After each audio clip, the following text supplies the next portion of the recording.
Hello family, my name is Chris, I am your home gamer dad, and the holiday season is in full swing over here. Unfortunately, October has come and gone. I would have liked to have done a few more spooky things on the channel, whatnot, but here in November, this is a great time to reflect upon various things that we have in our life that we are extremely thankful for, happy to have, and just kind of taking a look at what we have around us and being extremely appreciative for basically everything.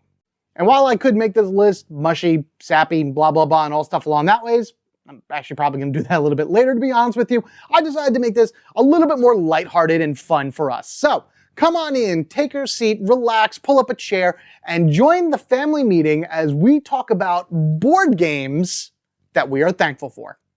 Again, this is something we're going to be having fun with, so out of the games that you own in your collection, what ones do you appreciate the most? Which ones are the games that you never are going to sell or you're going to be playing from now until the end of time? It's always that one game that you can't wait to get to the table regardless.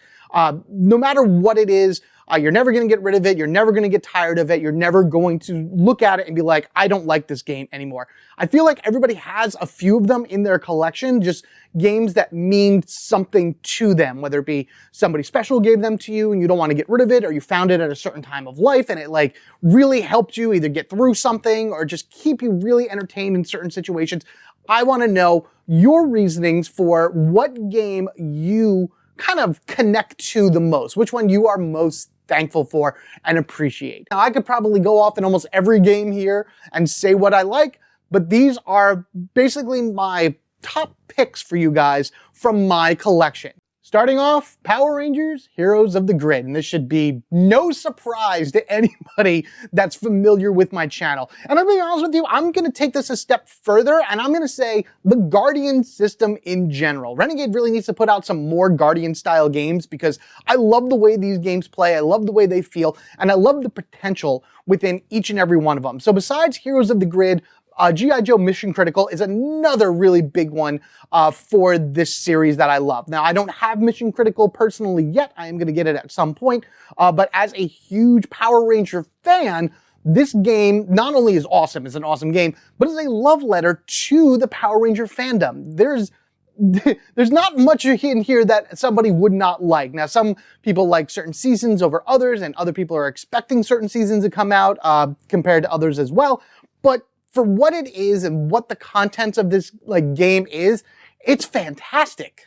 I already did a Your Mileage May Vary for Heroes of the Grid, but just to kind of touch on a point that was in there, Heroes of the Grid was the very first game that I ever backed on Kickstarter and really was the first big board game purchase that I ever made. I did other things prior to that. You know, I went the gateway games of sorts, Catan, Wingspan. I think I got Everdell at the time and things along that way. You know, they were great games to have.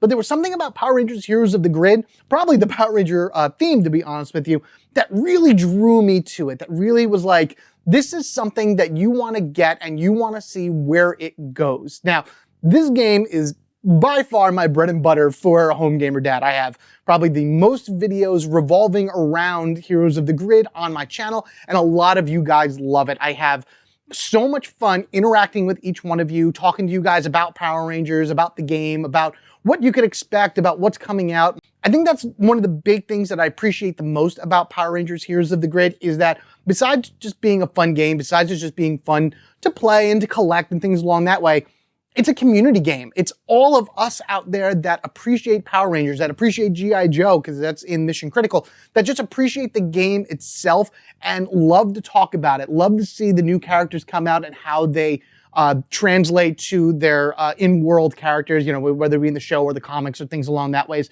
And just listening to what everybody has to say, watching them play, hearing about their stories, and just really getting together.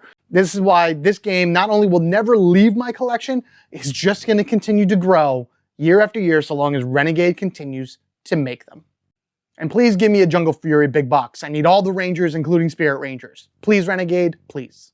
Next on my list, and oddly enough, continuing in Renegade Game Studios, are their deck builder games that follow particular IPs, specifically Transformers and G.I. Joe. Now, I know that they make other deck builders out there too. They have the Power Ranger deck builder, which was their first deck building game that they made, I believe, or at least using their IPs. And then, of course, the My Little Pony deck builder, which I have not played. These two, particularly for me, are like the big ones for that entire series. I'm very nostalgic. I love my 80s cartoons. I love going back to when I was a kid and seeing everything that I saw and being like really wowed and awed and whatnot whenever I see the characters that I grew up with show up on my table in certain games, and then I remember how they were in the show and their attitudes and their personalities and whatnot, reading their cards and seeing their abilities and just seeing how it is that they translate to the game. Besides that, as a solo player, I love the solo modes in these. That doesn't discount the multiplayer aspect either, because I really want to do a team versus team one day using the Transformer game, because I feel like that's where this game shines. Yes, it has a really cool solo mode and whatnot, but I feel like a 1v1 or a 2v2 style game using Transformers is the way to go, and I think that would be awesome. Autobots against Decepticons and Combiners and Dinobots and all kinds of cool stuff. And then, of course, with G.I. Joe, G.I. Joe is a cooperative deck builder. I love cooperative games just as much, because sitting down at a table when I play a game with my wife or my friend or something along that ways, I like just working together. I like having a common goal and using our minds together to kind of solve this giant puzzle that's put in front of us. Back, like I said, with Power Rangers in the first segment, this is also a big community game. Ever since joining Discord for Renegade, I've been watching people talk about these games and really getting into them, talking again about the characters, how they play, their combos, what works, what doesn't, things along that ways. And I've learned not only so much about the game in general, but the lore that a lot of these cards are based on, because there are certain things that I forget or certain things I don't remember or I just never dove into myself. So there's just so much history, so much love, and so much care that went into creating these games and the Power Ranger deck builder, and I'm sure the My Little Pony deck builder and any other IPs that they happen to come out, that it's just so amazing. And not only will Transformers never leave my collection, but G.I. Joe just got here officially, and it's actually one of my wife's favorite games now, so this also will never leave. And like Power Rangers, there's constant growth for both of these. I can't wait to get my flag. I don't have it yet, but I will shortly. And I can't wait to see what the next thing for Transformer comes. So give me Beast Wars. That'll be great. And for G.I. Joe, just keep them coming. Next, we're going to go something a little bit smaller. Mega Man Adventures. This was actually the very first game that I featured on my channel. It was my very first how to play, and it was my very first campaign-style playthrough that I did with it when I went up against every one of the Robot Masters, which was a little bit insane to do for my very first series of games. I should have been a little bit more diverse with the different videos that I put up. But listen, the Mega Man board game, the original Mega Man board game was, I'm sorry, it was garbage. It was really garbage. My buddy and I had to actually sit down and over a few weeks of playtesting or whatever, figure out almost a completely new set of rules for the game in order to make it fun and interesting. And then, boom, Mega Man Adventures came out. And I'm just starting to see people get this game now, and I'm just starting to see people really appreciate it for what it is. I know they haven't made anything in a while. I know this has been out for over a year, technically, even though it's just hitting the shelves now. I really wish that, I don't know if they have the license for them anymore or if Capcom's going to back it, but to see a Mega Man 4 through 6 come out for this, like an expansion for it, and then even further on, if you want to give 7 through 11, that would be great. But just the fact that you can go into this, you have Mega Man's 1 through 3 in here, you have, again, a cooperative game experience, which I was not expecting at all. That's my one thing I love about this as well, is the cooperative game experience, and of course, the nostalgia. I'm very nostalgic on a lot of things, obviously. Huge Mega Man fan, always have been a huge Mega Man fan. Mega Man 2 is my favorite Mega Man of all time, and to see that represented here, again, with the characters the way they are, and how everyone plays, and what you need to do in order to get that fight with that Robot Master, to fight Wily, to fight all of his big bosses at the end, absolutely amazing. I can never say enough positive about this game, both in its solo mode, doing everything, you know, that is made for yourself, by yourself, playing 1 player, playing 2 player. I've actually played this up to 3 player, and it is awesome. It is amazing. A little slow on the turns because you have to wait till everybody kind of does their thing before it's your turn again, but you're always paying attention, you're always watching, and you're always making sure that your fellow robots, fellow teammates, are going to be able to complete their missions along with when it's your turn. So can never say too many good things about this. It's not a huge, it's actually a lot bigger of a box than I thought it was going to be. But that just means that once those expansions come out, yes, they should be able to fit in here nicely. So just always hoping, always hoping. I'm just going to put the graphics next to me over here for this next game because I don't want to pull it out. It's pretty well snug in my Calyx box, but Final Girl, that way I would have to say is another big player on this channel. I get a lot of views and a lot of feedback and a lot of everything from my Final Girl playthroughs. And quite frankly, Final Girl as a game is, again, one that I can never say enough positive things about. I'm so happy that in terms of being grateful, I'm grateful that it exists the way it is. A single player experience that is horror themed, that takes a lot of inspiration from classic horror movies that I grew up with. There you go, nostalgia. I think every one of these things has something to do with the nostalgic factor from me of things that I grew up with, that I remember, that I very much enjoyed. Seeing it here in like a new way, or the way that it is, but like in a different perspective and everything. Also with Final Girl, going back to, again, Heroes of the Grid and all that stuff, the community that has spawned due to this game just existing is amazing. Again, I joined the Discord on that. They just had the Series 3 Kickstarter that came out not too long ago. And man, like, I go through the Facebook groups and I see everyone posting. I'll go through the comments on the Kickstarter, which are still getting comments. Everything about Final Girl is something that just draws people in because everyone has questions, everyone has stories, everyone has experiences with the game that they just want to share. What is your best combination? Who do you win against the most? Who do you lose against the most?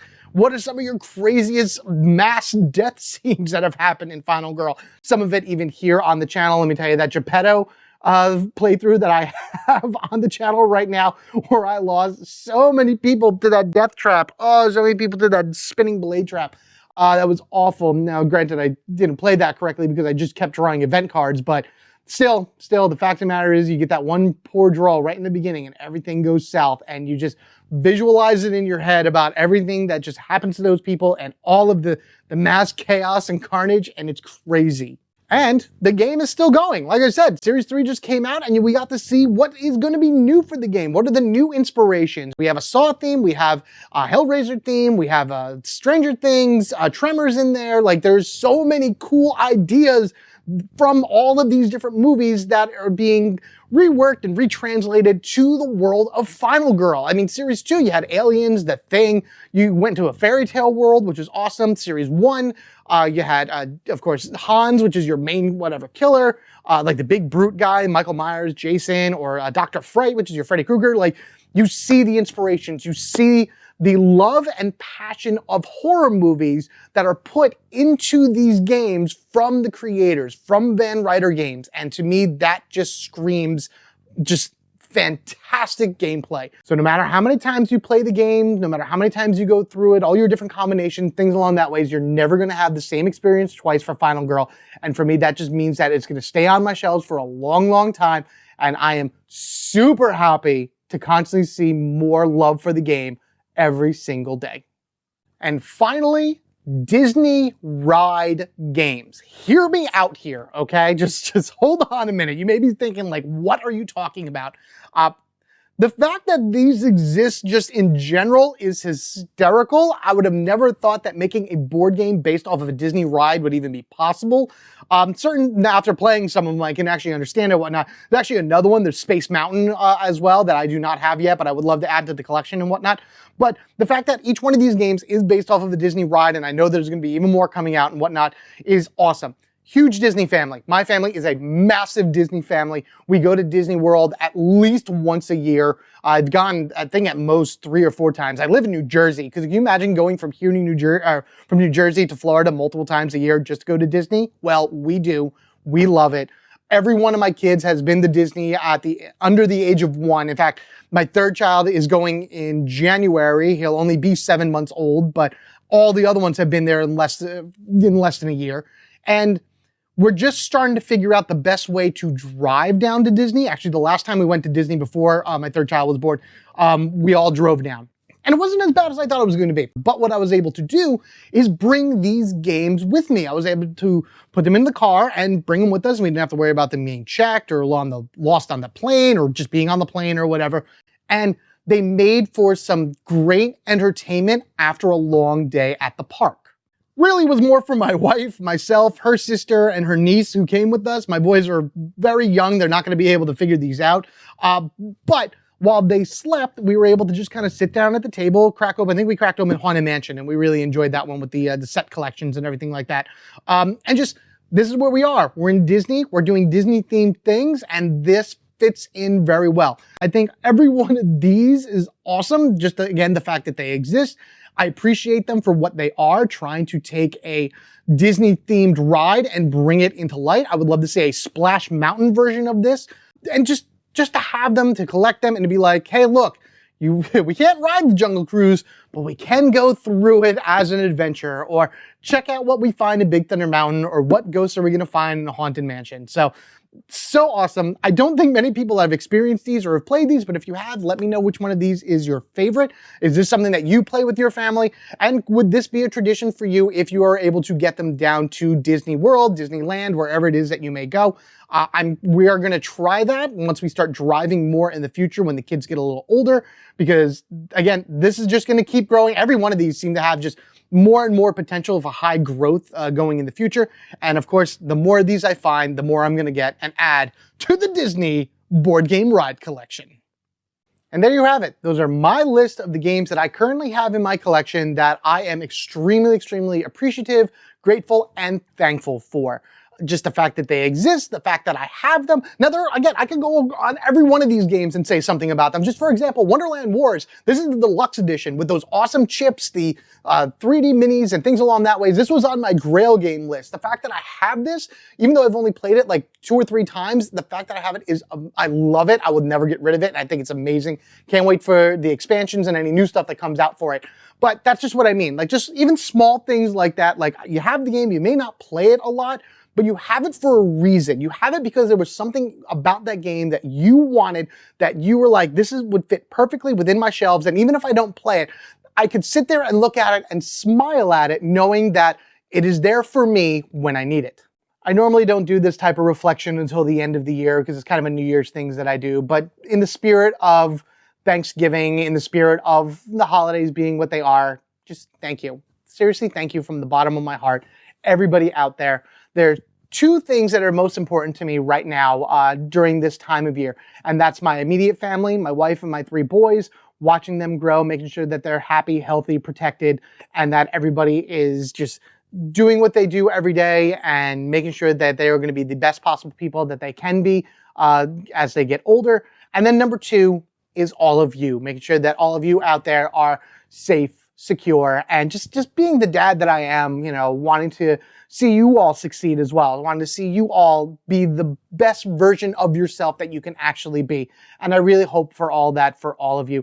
Told you it was going to get a little bit mushy on you, but hey, it's all for a good thing, right? Anywho, thank you once again. You have all been amazing. If you haven't done so already, be sure you are subscribed to the Home Gamer Dad so you don't miss any future family meetings that I happen to put out or any other fun videos that, you know, are made for you to enjoy in the future.